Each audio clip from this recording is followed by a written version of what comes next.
বন্ধুরা, তোমাদেরকে আরেকটি নতুন ভিডিওতে স্বাগতম। আজকে আমরা ক্লাস 4 এর যে 64 পাতা আছে এই 64 পাতাটি অঙ্কগুলি করব। আগের ভিডিওতে আমরা 63 পাতার অঙ্ক পর্যন্ত আমরা করে দিয়েছি। চলো তাহলে আজকের অঙ্কগুলি শুরু করি। এখানে যে আমাদের অঙ্কগুলি করতে হবে, এখানে আমাদের কি করতে হবে, মূলত যে আমাদেরকে যোগ, গুণ, ভাগ, বিয়োগ এগুলো সব করতে হবে। চলো তাহলে আমরা অঙ্কগুলোতে চলে যাই। দেখো আমাদের এখানে কি কি বলে দিয়েছে। বলছে কি মায়ের সামনে ব্যাংকে যাই। এবার দেখো বলছে কি আজ বাড়ি রং হবে, মানে আমাদের বাড়ি রং হবে, ঘর রং করা হবে। তাই আমি মায়ের সঙ্গে ব্যাংকে গেলাম। মা 5,000 টাকা ব্যাংক থেকে তুললো। মা সেই টাকা থেকে বলছে কি দেখো যে 1,300 টাকা দামের দুটি রঙের কৌটো কিনলো। মানে কি হচ্ছে, একটা রঙের কৌটোর দাম হচ্ছে 1,300 টাকা। একটি রঙের কৌটোর দাম কত? একটি রঙের কৌটোর দাম হচ্ছে আমাদের 1,300 টাকা, মানে 1300 টাকা। এরকম কতগুলি কিনছে? দুটি কিনছে। তাহলে দুটির দাম কত হবে সেটা আমাদেরকে নির্ণয় করতে হবে। এবং কি বলছে, বাড়ি এসে 600 টাকা রঙের মিস্ত্রিকে দিল। যে রং করবে সেই মিস্ত্রিকে বাড়ি এসে মা কত টাকা দিল? আবার 600 টাকা দিল। এবার বলছে হিসেব করে দেখি এখন মায়ের কাছে কত টাকা রইল। মানে আমি দুটো রঙের বোতল কিনবো আর মিস্ত্রিকে দেবো 600 টাকা। আমি ব্যাংক থেকে তুলে আনছিলাম কত? 5,000 টাকা। এরপরেও মায়ের কাছে এই টাকাগুলো দেওয়ার পর আর কত টাকা পড়ে থাকবে সেটা আমরা হিসেব করব। চলো তাহলে আমরা একটু হিসেব করার চেষ্টা করি কত টাকা মায়ের কাছে থাকে দেখি। দেখো দুটি রঙের কৌটোর দাম কত হবে? আমার তো প্রথমেই বলে দিয়েছি 1300 টাকা দামের দুটি রঙের কৌটো কিনছে। তাহলে একটির দাম যদি আমাদের 1300 টাকা হয়, তাহলে দুটির দাম কত হবে? তাহলে 1300 গুণিত 2। তাহলে আমরা দুটি রঙের কৌটোর দাম কত হবে? যে 1300 টাকা গুণ 2। তাহলে কি হচ্ছে, 1300 সঙ্গে আমরা 2 গুণ করে দেবো। যে 1300 সঙ্গে আমরা 2 গুণ করে দেবো, গুণ 2। এবার দেখো ডান দিকে দুটো শূন্য আছে, তাই শূন্য বোস করে দিলাম। এবার 3 দুগুণে 6, 2 একে 2। তাহলে কত পেলাম আমরা? যে 2,600 টাকা, মানে 2600 টাকা। ঠিক আছে, দুটি রঙের কৌটোর দাম কত পেলাম আমরা? 2600 টাকা। আর তারপরে রং মিস্ত্রিকে দিচ্ছে কত টাকা? রং মিস্ত্রিকে দিচ্ছে আমাদের যে 600 টাকা। এবার তাহলে আমরা রং মিস্ত্রিকে দিলাম কত টাকা? যে 600 টাকা। আচ্ছা, দুটি রঙের কৌটোর দাম কত? যে 2,600 টাকা। তাহলে মোট টাকা খরচা হলো কত? যে রঙের মিস্ত্রি আর রঙের কৌটো দুটো কেনার ফলে তাহলে আমাদের মোট কত টাকা খরচা হয়েছে এখন। তাহলে আমরা এই দুটো যোগ করে নেবো। তাহলে এখানে কত হচ্ছে আমাদের? 0 0 6 কে 6, 6 6 6 12, 2 হাতে থাকে 1, 2 একে 3। তার মানে কত খরচা হলো আমাদের? 3,200 টাকা খরচা হলো। ঠিক আছে। আচ্ছা, আমরা এখানে গুণটা করে নিই। এখানে ড্যাশের জায়গায় গুণটা করে নিই। তাহলে 1300 সঙ্গে 2 গুণ, তাহলে 0 0 6 3 6 2 3 কেন? 3 দুগুণে 6, 2 একে 2, 6 2 মানে 2600। ঠিক আছে। তাহলে মায়ের কাছে পড়ে রইল আর কত টাকা? তাহলে আমার মোট খরচা হলো কত টাকা? মোট খরচা হয়েছে আমাদের 3,200 টাকা। 3,200 টাকা আমাদের মোট খরচ। আর মা ব্যাংক থেকে তুলছে কত টাকা? 5,000 টাকা। তাহলে 5,000 টাকা থেকে আমরা 3,200 টাকা বিয়োগ করে দেবো। যেই ফলটা হবে সেটাই হবে আমাদের মায়ের কাছে আর পড়ে আছে। তাহলে ব্যাংক থেকে তুলছিল মা কত টাকা? 5,000 টাকা। আমাদের খরচা হয়ে গেছে 3,200 টাকা। তাহলে 3,200 টাকা থেকে 5,000 টাকা থেকে 3,200 টাকা বিয়োগ করে দিই। তাহলে বিয়োগফল আমাদের কত হচ্ছে? এখানে 8, এখানে 1। তার মানে কত টাকা পড়ে আছে মায়ের কাছে? মায়ের কাছে পড়ে আছে আর 1,800 টাকা। ঠিক আছে। তাহলে কি পেলাম আমরা? যে রঙের মিস্ত্রি আর দুটো রঙের কৌটো কেনার পরও মায়ের কাছে আর 1,800 টাকা, মানে 1,800 টাকা পড়ে আছে। ঠিক আছে। এবারে কি বলছে আমরা একটু জেনে নিই। এবারে বলছে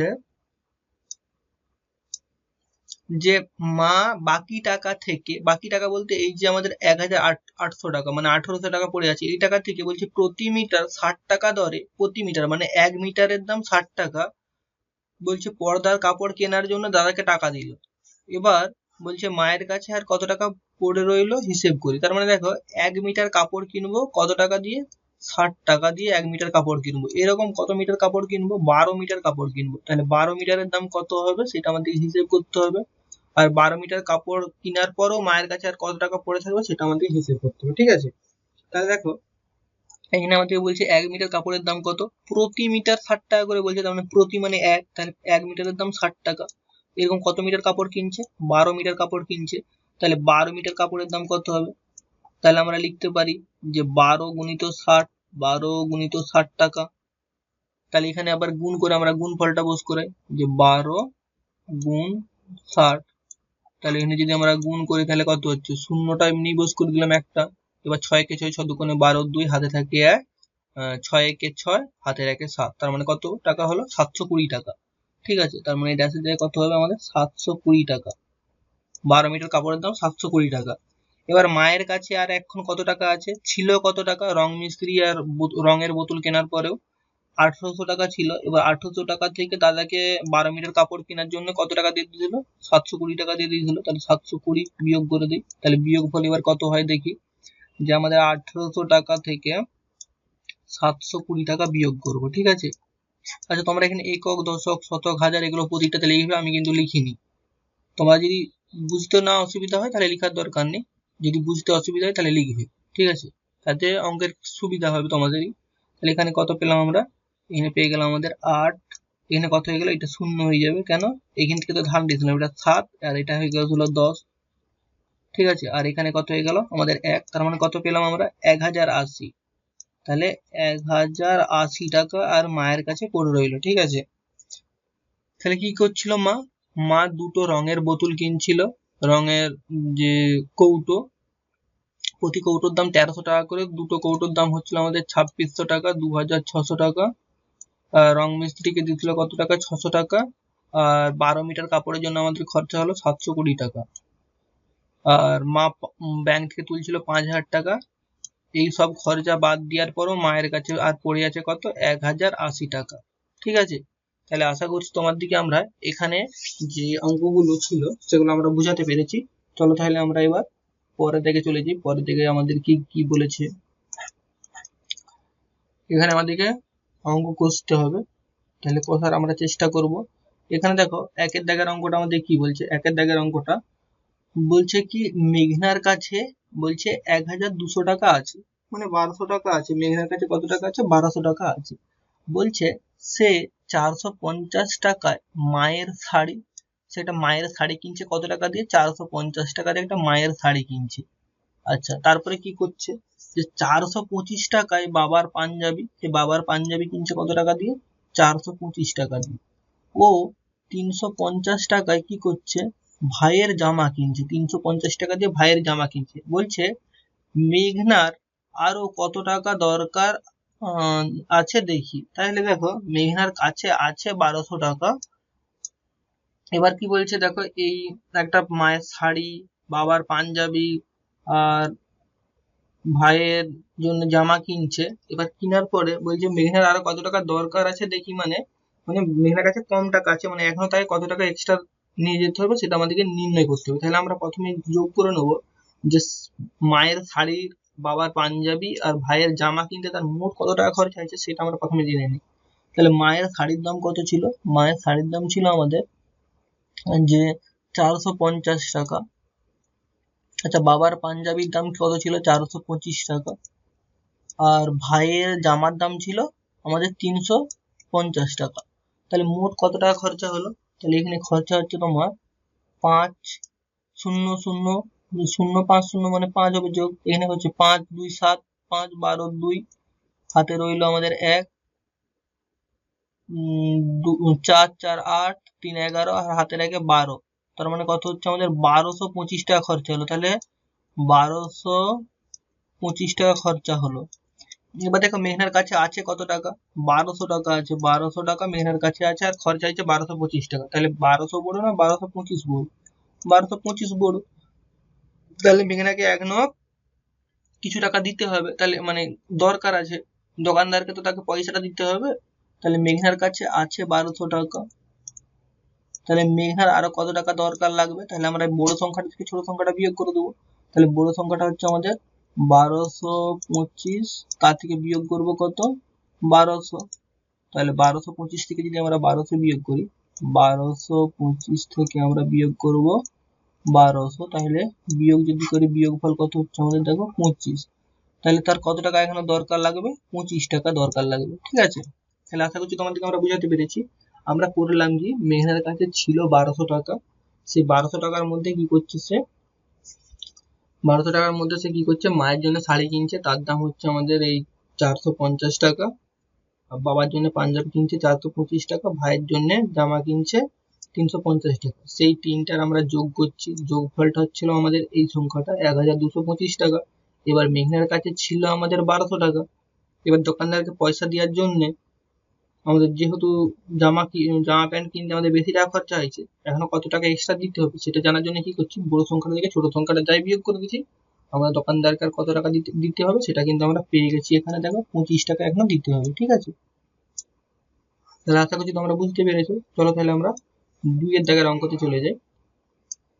এখানে কি বলছে দেখো, বলছে আমি 1400 টাকা দামের একটি সাইকেল কিনবো, মানে 1400 টাকা দামের একটি আমি সাইকেল কিনবো, তাই প্রতি মাসে একই পরিমাণ টাকা জমাতে শুরু করলাম। বলছে যদি 7 মাস পরে কিনি তবে প্রতি মাসে কত টাকা করে জমাতে হবে হিসেব করে দেখি। তাহলে দেখো আমার একটা সাইকেলের দাম কত, 1400 টাকা, মানে 1400 টাকা।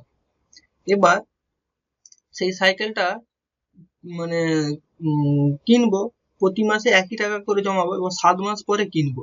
তাহলে আমাদেরকে 7 মাসে জমাতে হবে কত টাকা, 7 মাসে জমাতে হবে আমাদেরকে 1400 টাকা। তাহলে এবার প্রতি মাসে কত করে জমাবো, প্রথম মাস 1 মাস, তারপরের 1 মাস, তারপরের 1 মাস, এরকম করে মোট 7 মাসে মোট জমাবো কত টাকা, মোট জমাতে হবে 1400 টাকা। তাহলে এই মাসে যত টাকা জমাবো এই মাসেও তত টাকা জমাবো, এই মাসেও তত টাকা জমাবো। কেন, সমপরিমাণ টাকা জমাবো বলেছি প্রতি মাসে, একই মাসে সমপরিমাণ। মানে যদি আমি জানুয়ারি মাসে যদি 700 টাকা জমাই, ফেব্রুয়ারি মাসেও 700 টাকা জমাবো,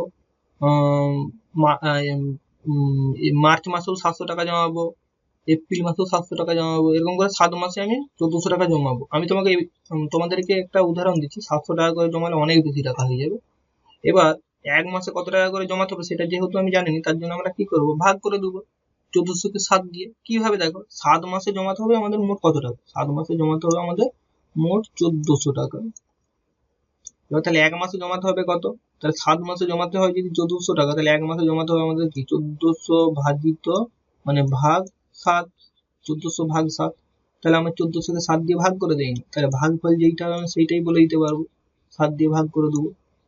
তাহলে 14 কে 14, 7 কে 7 দুগুণে 14, তাহলে 7 দুগুণে 14। এবার এখানে একটা শূন্য নামবে, আর বিয়োগফল তো এখানে শূন্য হবে, তাহলে এখানে 7 শূন্যে 0, আবার এই শূন্যটা নামলো, 7 শূন্যে 0, ঠিক আছে। নিচে আর কিছু পড়ে রইল নি, তার মানে কি হচ্ছে আমাদের ভাগফল হচ্ছে 200। তাহলে আমি যদি প্রতি মাসে 200 টাকা করে জমাই তাহলে আমি সাইকেলটা কিনতে পারবো, 7 মাসে আমার 1400 টাকা হয়ে যাবে। তাহলে আমি যদি 1 মাসে যদি 200 টাকা করে জমাই তাহলে 7 মাসে 1400 টাকা হয় কিনা দেখি, তাহলে 200 গুণিত 7, তাহলে 1400 টাকা নিশ্চয়ই হওয়ার কথা। তাহলে দুটো শূন্য আমি লিখে দিলাম, ডান দিকে আছে 7 থেকে 7 দুগুণে 14, দেখো সেই আমাদের 1400 টাকা কিন্তু বেরিয়ে যাচ্ছে, ঠিক আছে। তাহলে আশা করছি তোমার দিকে আমরা 2 এর দাগের অঙ্কটা বুঝাতে পেরেছি। চলো তাহলে এবার আমরা 3 এর দাগের অঙ্কতে চলে যাই। 3 দাগের অঙ্কটায় আমাদের কি বলেছে দেখো, বলছে রিনির কাছে 800 টাকা আছে। এবার কি বলছে, দাদু আরো 1000 টাকা দিলেন। বলছে রিনি মোট টাকা দিয়ে 9টি একই দামের গল্পের বই কিনবে। একটি গল্পের মানে একটি বইয়ের দাম কত টাকা হবে সেটা আমাদের হিসেব করতে হবে। দেখো তোমরা একটু বুঝো ভালো করে। বলছে কি রিনির কাছে কত টাকা আছে, 800 টাকা আছে, আর দাদু তাকে এখনো কত টাকা দিচ্ছে, 1000 টাকা দিচ্ছে। তাহলে রিনির কাছে এখন মোট কত টাকা হয়েছে, তাহলে আমরা 800 সঙ্গে 1000 যোগ করবো। এবার সেই মোট টাকায় 9টি গল্পের বই কিনবে, একই দামে 9টি গল্পের বই কিনবে। তাহলে প্রতি বইয়ের দাম কত, মানে একটি বইয়ের দাম কত হবে। তাহলে আমরা কি করবো, মোট টাকাকে 9 দিয়ে ভাগ করে দিলেই এক একটি গল্পের বইয়ের টাকার দাম কত সেটা আমরা জেনে নিতে পারবো। তাহলে আমরা এখানে রিনির কাছে ছিল কত টাকা, 800 টাকা, আর দাদু দিল কত টাকা, 1000 টাকা। তাহলে রিনির কাছে মোট টাকা হলো কত, যে লিখবে রিনির কাছে মোট টাকা হলো, যে আমাদের ছিল রিনির কাছে 800 টাকা, নাহলে এরকম করে লিখতে পারো রিনির কাছে ছিল 800 টাকা, রিনির দাদু দিল 1000 টাকা, রিনির কাছে হলো মোট, তারপরে লিখবে 800 যুক্ত 1000, তার মানে কত হচ্ছে আমাদের 0081। তাহলে রিনির কাছে মোট হলো কত, 1800 টাকা। এবার 1800 টাকা দিয়ে সে কি করছে, 9টি গল্পের বই কিনছে। তাহলে আমরা লিখতে পারি কি, যে 9টি গল্পের বইয়ের দাম যে 9টি গল্পের বইয়ের দাম 1800 টাকা, টাকা বলে লিখবে টাকা। তাহলে একটি, এটা টি, একটি গল্পের বইয়ের দাম তাহলে কি হবে, তাহলে যে 1800 ভাজিত 9 টাকা। তাহলে এবার আমরা কি করবো, 1800 কে 9 দিয়ে ভাগ করে দেবো, যে 1800 কে 9 দিয়ে ভাগ করে দেবো। তাহলে 9 কে 9, 9 দুগুণে 18। এবার দুটো শূন্য আছে, তার মানে এখানে একটা শূন্য, এখানে একটা শূন্য হয়ে যাবে, এখানে একটা শূন্য, এখানে একটা শূন্য হয়ে যাবে। ঠিক আছে, তাহলে কি হচ্ছে, প্রতি একটি গল্পের বইয়ের দাম কত পেলাম আমরা, 200 টাকা করে পেলাম। 200 টাকা কেন, এখানে আমাদের ভাগফল কত হয়েছে, 200, তার জন্য 200 টাকা করে একটি গল্পের বইয়ের দাম 200 টাকা। ঠিক আছে, তাহলে তোমাদেরকে আশা করছি আমরা বুঝাতে পেরেছি। আরেকবার বলছি যে রিনির কাছে ছিল 800 টাকা, তার দাদু দিচ্ছে 1000 টাকা, তাহলে মোট হয়েছিল আমাদের 1800 টাকা। এবার সে 1800 টাকায় সে 9টি গল্পের বই কিনছে, তাহলে 9টি গল্পের বইয়ের দাম 1800 টাকা, একটি গল্পের বইয়ের দাম তাহলে 1800 ভাজিত 9 সমান কত হচ্ছে, 200 টাকা। কেন, আমরা এখানে ভাগফল তো ভাগ করেছিলাম, সেখান থেকে ফল পেয়েছিলাম 200, সেটা আমরা লিখে দিয়ে দিলাম। তাহলে আশা করছি তোমরা বুঝতে পেরেছো। চলো তাহলে একই রকম ভাবে আমরা 4 দাগের অঙ্কটা একটু কষার চেষ্টা করি। 4 দাগের অঙ্কটা বলছে কি, স্বাধীনতা দিবসের দিন পাড়ায় বলছে কি 2128 জন অনুষ্ঠানে এসেছে, বলছে তাদের মধ্যে 931 জন বড়, বাকিরা শিশু। বলছে প্রতি শিশুকে 4টি করে লজেন্স দিলে মোট কতগুলি লজেন্সের দরকার হবে হিসেব করে দেখি। দেখো, পাড়ার অনুষ্ঠানে মোট কতজন এসেছে, পাড়ার অনুষ্ঠানে মোট এসেছে আমাদের যে 2128 জন। ঠিক আছে, এবার কি বলছে, এই 2128 জনের মধ্যে শিশু ও আমাদের বয়স্ক মানুষ মানে বড় মানুষ সকলে মিলেই এসেছে। এবার বলছে বড় মানুষ কতজন এসেছে, বড় জন এসেছে বলছে 931 জন এসেছে, তাহলে বাকিরা সব শিশু। তাহলে শিশুর সংখ্যা কতগুলো আছে, কেন শিশুর সংখ্যাটা নির্ণয় করতেছি, কেন প্রত্যেকটা শিশুকে 4টি করে আমরা লজেন্স দেবো। তাহলে শিশুর সংখ্যা কতগুলি হলো, তাহলে শিশুর সংখ্যা হলো, আমরা এখানে বিয়োগ করলে কত পাবো 7, এখানে হচ্ছে 9, আচ্ছা এখান থেকে ধার করে নিই, এখানে 0, এখানে হয়ে যাবে 12, তার জন্য এটা হয়ে গেল 9। আচ্ছা এখান থেকে আবার বিয়োগ যাবে না, তার মানে এখান থেকে আমরা ধার করছি, এখানটা হয়ে গেল আমাদের 10, তার মানে কত হচ্ছে 1। ঠিক আছে, তাহলে কত হচ্ছে, আমরা পেলাম উত্তরটা যে শিশুর সংখ্যা যে 1197 জন আমাদের কত কি এসেছিল, যে আমাদের এখানে শিশু এসেছিল। আচ্ছা এবারে দেখো, এটা হচ্ছে শিশুর সংখ্যা। তো এবার দেখো প্রত্যেকটা শিশুকে 4টি করে লজেন্স দিচ্ছি, তাহলে একটি শিশুকে যদি আমি 4টি করে লজেন্স দিই, যে একটি শিশুকে 4টি করে লজেন্স দিলে তাহলে 1197 জন শিশুকে লজেন্স দিতে মোট লজেন্স লাগবে। তাহলে কি করব আমরা, যে 1197 গুণিত 4টি লজেন্স, 4টি, তার মানে এখান থেকে আমরা কি পাবো, এখানে যদি আমরা 4 গুণ করে দিই তাহলে কি হচ্ছে আমাদের 4 7 28, হাতে থাকে 2, 4 9 36, 2 38, হাতে থাকে 3, 4 3 7, 4, মানে কি হচ্ছে দেখো 4788টি লজেন্স লাগবে। তাহলে কিভাবে হলো আবার বলছি, দেখো তোমরা একটু ভালো করে এটা লিখবে, আমি এটা বলে দিচ্ছি, তোমরা একটু ভিডিওটা পজ করে লিখে নিবে। ঠিক আছে, আমি বলতেছি কি, দেখো যে অনুষ্ঠানে মোট এসেছে, পাড়ার অনুষ্ঠানে মোট এসেছে কতজন, যে 2128 জন। এবার এই যে 2128 জন এসেছে, এর মধ্যে শিশু আছে আর বড় লোকও আছে। এবার বড় লোক কতজন বলছে, যে বয়স্ক বড় জন এসেছে, বড় এসেছে বলছে 931 জন। তাহলে আমরা এবার বিয়োগ করে দিলে আমরা শিশুটা পেয়ে যাবো। শিশুটা কেন বের করতেছি, আবার বলতেছি যে প্রত্যেকটি শিশুকে 4টি করে লজেন্স দেবো। ঠিক আছে, তার জন্য শিশুটা বের করতেছি। এখান থেকে আমাদের বিয়োগ করতে, বিয়োগফল হলো যে আমাদের 1197 জন, তাহলে শিশু এসেছে 1197 জন। ঠিক আছে, এবার কি লিখবো আমরা, যে একজন শিশুকে 4টি করে লজেন্স দিলে বা একটি শিশুকে 4টি করে লজেন্স দিলে 1197 জন শিশুকে লজেন্স দিতে মোট লজেন্স লাগবে। তাহলে কি করব, 1197 গুণিত 4, এবার এখানে গুণ করলে গুণফল কত হবে? 4788টি লজেন্স লাগবে। ব্যাস, আমাদের অঙ্ক হয়ে গেল। ঠিক আছে, তাহলে আশা করছি তোমার দিকে আমরা 4 দাগের অঙ্কটাও বুঝাতে পেরেছি। চলো তাহলে এবার আমরা 5 দাগের অঙ্কতে চলে যাই। আচ্ছা, 5 দাগের অঙ্কতে যাওয়ার আগে এগুলো একটু মুছে নিই।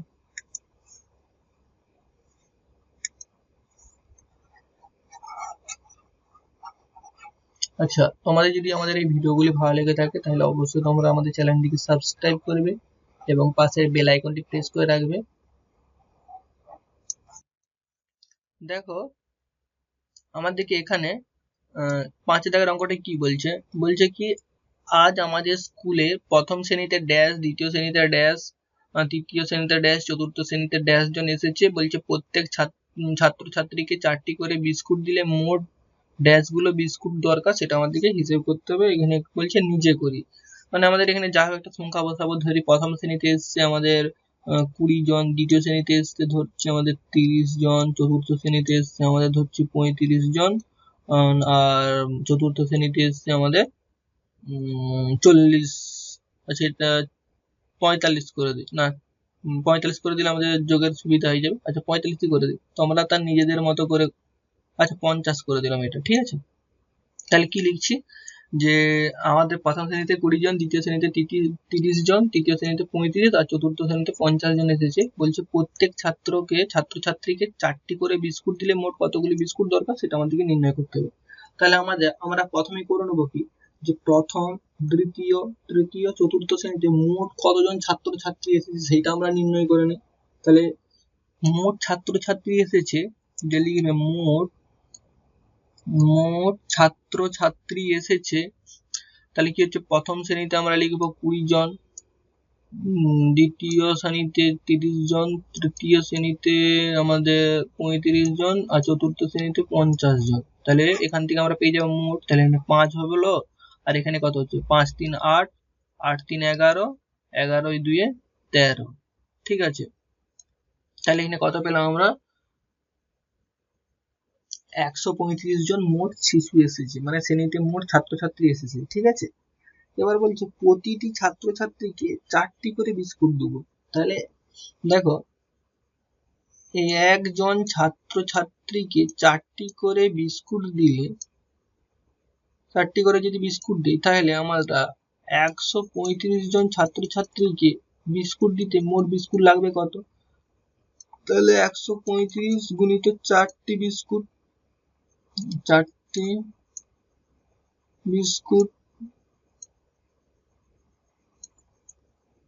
তাহলে আমরা এখানে গুণ করে নেবো, যে 135 এর সঙ্গে 4, তাহলে 5 4 20, 0 হয় থেকে 2, 4 3 12, 2 14, 4 হাতে থাকে 1, 5 4 1 4, হাতে রাখে 5। ঠিক আছে, তাহলে কত পেলাম আমরা এখানে, যে 540টি বিস্কুট। ঠিক আছে, তাহলে 540টি বিস্কুটের দরকার।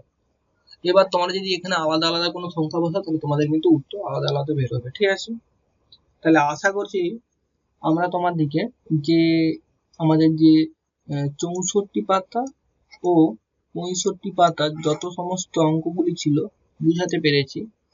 যদি আমাদের এই ভিডিওটি ভালো লাগে থাকে তাহলে তোমরা অবশ্যই আমাদের চ্যানেলটি সাবস্ক্রাইব করবে, ভিডিওটি লাইক করবে এবং বন্ধুদের সঙ্গে শেয়ার করবে। চলো তাহলে দেখা হচ্ছে আগামী ভিডিওতে।